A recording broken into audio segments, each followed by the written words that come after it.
Hello students, आज हम देखते हैं इक्विवेलेंट फ्रैक्शंस। इक्विवेलेंट फ्रैक्शंस क्या होते हैं?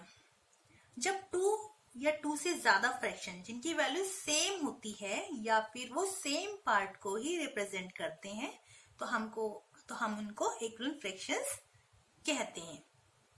जैसे हम एक एग्जांपल से समझ लेते हैं। सपोज हमारे पास एक सर्कल है, ठीक है। इस सर्कल को हम टू पार्ट में डिवाइड कर देते हैं और एक पार्ट में हम इसके शेड कर देते हैं। तो अब हम इसको कैसे लिखेंगे? इसको हम लिखेंगे 1/2, क्योंकि ये टोटल पार्ट 2 है जिसमें से कि हमने एक पार्ट को शेड कर दिया, तो हम इसको लिखेंगे 1/2। अगर इसी सर्कल को हम 4 पार्ट में डिवाइड कर दे, जैसे इस सर्कल में देखते हैं कि अगर हम इसी सर्कल को 4 पार्ट में डिवाइड कर दिया जाए और इसमें से हम 2 पार्ट को हम शेड कर देते हैं, तो अब हम इसको कैसे लिखेंगे? 2/4, ठीक है।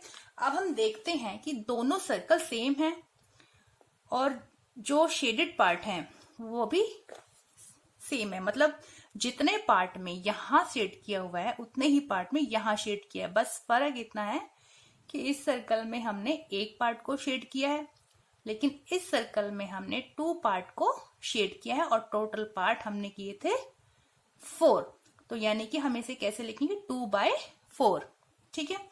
अगर एक और एग्जांपल समझ लेते हैं, अगर इसी सर्कल को हम 6 पार्ट में करते हैं, तो जैसे 6 पार्ट में कर देते हैं हम इसी सर्कल को, तो ये हो गए 1 2 3 4 5 6 पार्ट हो गए, ठीक है। अब हम इस 6 पार्ट में से 3 पार्ट को शेड करते हैं। ये हमने 3 पार्ट को शेड कर दिया है, तो अब हम इसको कैसे लिखेंगे? हम इसको लिखेंगे 3/6। लेकिन अब हम देखते हैं कि तीनों सर्कल सेम है, ठीक है, और जितने पार्ट में शेड किया हुआ है उनमें कोई डिफरेंस नहीं है, लेकिन बस फर्क इतना है कि फ्रैक्शन में डिफरेंस आ गया है, क्योंकि यहाँ पे हमने एक पार्ट में ही शेड किया, यहाँ हमने 2 पार्ट में शेड किया और यहाँ हमने 3 पार्ट में शेड किया, लेकिन ये तीनों ही पार्ट एक दूसरे के इक्वल हैं। तो यानी कि ये फ्रैक्शन यानी 1/2 इक्वल 2/4 इक्वल 3/6, यानी कि ये तीनों फ्रैक्शन सेम है, ठीक है। अब एक क्वेश्चन देख लेते हैं यहाँ पे। जैसे हमने 2/3 है, 2/3 के इक्विवेलेंट फ्रैक्शंस कैसे निकालेंगे?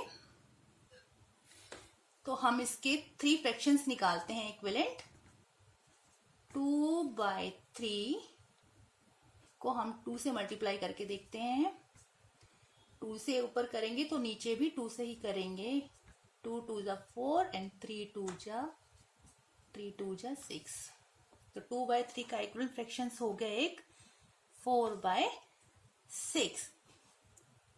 इसी तरह से हम 2/3 को अब 3 से करके देख लेते हैं।